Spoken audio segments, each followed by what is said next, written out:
Hi, this is Lucia with The Art of Love. This week I have an email from a woman who says, I dated my ex for 3.5 months. He's 35 and I'm 34. We had a talk the other night about marriage scenarios and talked about finances and how we both think it may work in a marriage since so many people get divorced over money. My question to you is, why are you talking about marriage and finances after 3.5 months? Way too early. You're still in the honeymoon period.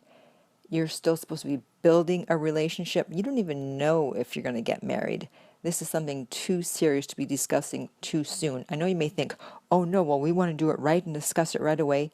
Well, as you can see, as I continue to read the letter, things went very wrong. And I really believe it's because you discussed it.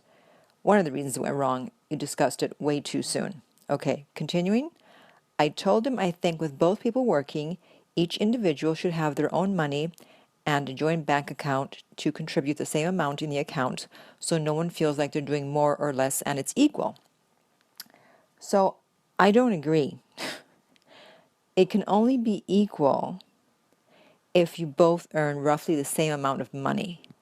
But let's say if you earn 50,000 a year and your partner earns 150,000 a year, are you telling me that you would be comfortable and you think it's fair that you contribute 1,000 to the joint account and they also only contribute 1,000 even though they're making 3 times as much? So I totally disagree. The best way to handle something like that is to go by percentage, not by equal. But continuing. So I also told him I think a man should be paying for the mortgage, or most of it if we're married, and I can take care of food and household items, including utilities and so on. Again, why are you even discussing this? It's not like you're about to be engaged or engaged, and you're having such in-depth discussions that really don't need to be had at this point. And also, you just contradicted yourself. First, you say that they should contribute equally to the joint account, and now you're saying, well, the man should pay for the mortgage and then I'll pay for food and utilities. Well, if it comes out the same, fine. But, if the mortgage is $2,500 a month, let's say, and food and other items are $1,500 a month, that's not the same. So then you go on to say, he responded by saying, I'm being traditional, and it didn't sound like he agreed. This bothered me the whole night, and the next day I told him I felt like I'm not the right person for you in regards to you thinking I'm traditional. So I think you're taking the word traditional to mean something bad, because reading it here, it's like, if someone didn't know the meaning of traditional, they'd be like, traditional? Oh, I don't know if I want to be traditional. That sounds bad. That just means you're old-fashioned, old school. There's nothing wrong with that. I'm old school too. And so I think you took it more as like an insult. It's like, well, I'm traditional and you don't think that's right, so you're not the right person. Continuing, he was being defensive and told me, if we don't see eye to eye, let's call it quits now. See, now this discussion did not have to descend in this downward spiral at all. Okay, so then he then said that I'm unstable, that he doesn't want to be with someone that has one foot out the door. I mean, in a way, he's right. You just had one thing you didn't agree on. You're upset because he called you traditional as if it's an insult, and it's not. And you're ready to walk. So in that sense, I agree with him. And he turned it around saying, I dumped him and he's not going to convince me to stay. What should I do? I genuinely love him, but he's stuck in his ways. Are you sure you love him? It's only 3.5 months.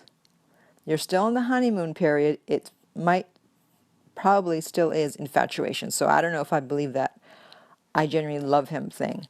But okay, what should you do?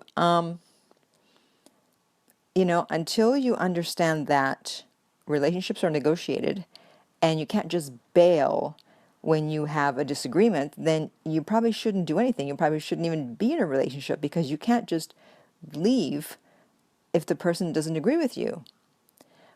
In terms of financial issues, I think that the best thing to do in general is, if you're old-fashioned, where you believe that the man should take care of the woman, the man should be doing most of the payments, paying for most of the things, then you need to find someone who also agrees with you. And then there's no problem. Just as someone who wants to have it exactly be 50-50, where they don't think that the man needs to be paying more or taking care of the woman, and they want to be equal, then they should also be with someone who also thinks it's equal. And that's where people get into trouble, because someone who wants it to be 50-50 gets with someone who is more traditional, and then they're trying to convince the other person to be like them. So you have to think about, how important is this to you? Are you willing to change your views on it, change a few things, revisit some ideas you have, or not? I mean, money issues, they're so deeply entrenched in our psyches, mainly from how we grew up. And so it's not something easy to change. So if you grew up seeing your father, let's say, take care of your mother, and that's the type of guy you want, and that's what you're comfortable with, then you should definitely be with someone who wants to do that and who's that type of person. And don't be with someone who doesn't want to be with someone who's old-fashioned and who wants everything split exactly down the middle. And so if you want to contact him again, go ahead. But you really need to think about the fact that you can't just bail just because you had a disagreement. As I said, relationships are negotiated.